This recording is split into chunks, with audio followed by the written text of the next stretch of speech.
So you guys are obviously developing apps for, customers on a daily basis. Um, how does a business kind of evaluate the trade-offs between when it's best, for them to, I guess, build an in-house app versus using a free or a no-code, low-code type application development process? When should they need our help, I guess? Yeah, so there's a lot of those low no code options on the market, and there's a real place for them. They're great for concept proving. So if you have not had a mobile app before, you're very new to what your needs are and what you want, it can be a really great stage step for the iterative process where you're thinking about design, you're thinking about flow, you're thinking about the concept of how you want your users to navigate or use the app. It can be a great testing ground for you to be able to trial out those ideas in a way that is very insular and is very business focused. But there's real advantages to going with an IT partner, particularly an IT partner that has a lot of experience in mobile app development, because it is an IT space that is very filled with pitfalls and quicksand. There's complex app logic, custom UI, performance tuning, all these things that are part of developing a mobile app, but they're not part of the initial build process. And building an app is ironically a very small part of that development process.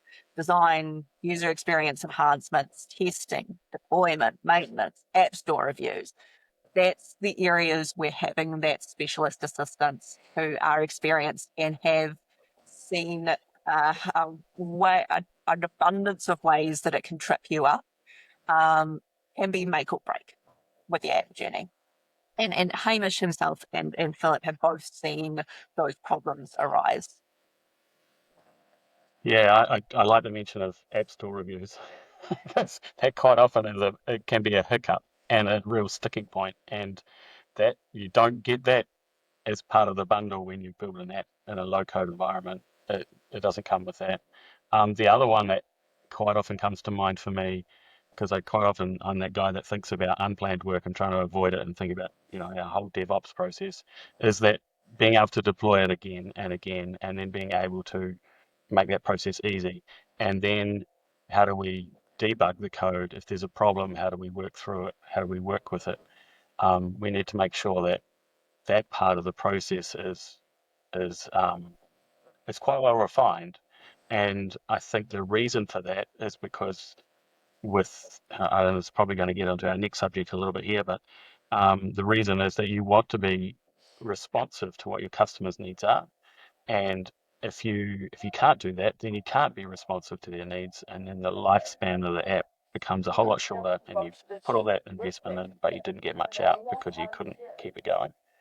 Yeah, Um, and that iteration you're talking about, Hamish, it's we've seen it firsthand. It can create some really bloated code, particularly on these low code or no code tools. If you're having difficulty debugging and you've got a really nuanced problem, that can be really difficult to diagnose within these solutions without that technical expertise.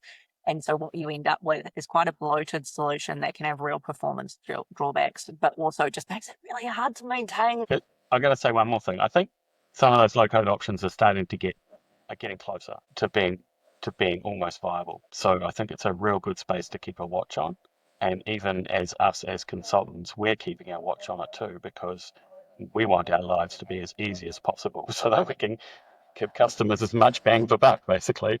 And it brings more joy the more we can deliver faster, right? Yeah. Exactly. If it's going to take the boring and repetitive stuff out of the equation, I'm all for it.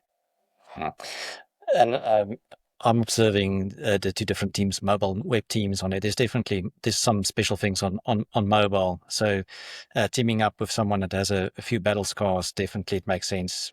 That's a smart move. I like that you say battle scars, Philip, because I feel like Hamish and I definitely have some stitches in our side. Especially from things like, as Hamish has said, the app store review process I don't know a single mobile app developer that hasn't gritted their teeth when they've gone to hit that review button.